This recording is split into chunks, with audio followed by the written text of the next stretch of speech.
अस्सलामुअलैकुम नाज़रीन, कैसे हैं आप सभी। उम्मीद है सब खैरियत से होंगे।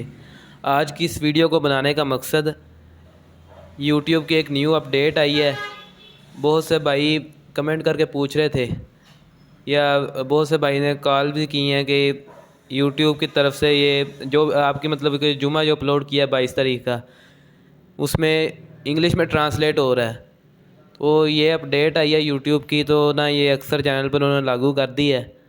वो मैंने इस अपडेट को बंद तो किया, उम्मीद है दोबारा नहीं आएगी, लेकिन उस जुमे पे अक्सर आ सकती है। तो अगर आप इसको बंद करना चाहते हैं, आपने पंजाबी में सुनना है इसकी ओरिजिनल आवाज़ में, तो आपको इसका तरीक़ाकार बता देते हैं। तो ये आप सुन सकते हैं कि साथ में इंग्लिश में साउंड आ रहा है। इसको किस तरह बंद करते हैं। My dear, the Holy Prophet ate stones for the sake of all आप the स्क्रीन पर क्लिक monotheistic. करेंगे तो यहाँ पे आपको एक सेटिंग का बटन नज़र आएगा। इस पर आपने क्लिक करना है तो आपको नीचे एक ऑप्शन नज़र आएगा ऑडियो ट्रैक का।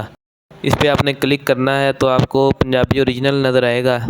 उस पर आप क्लिक करेंगे तो आपकी वीडियो ओरिजिनल आवाज़ में चली जाएगी। अल्लाह दा कुरान कहंदा, कुरान पाक की कह रहा फरमाया 118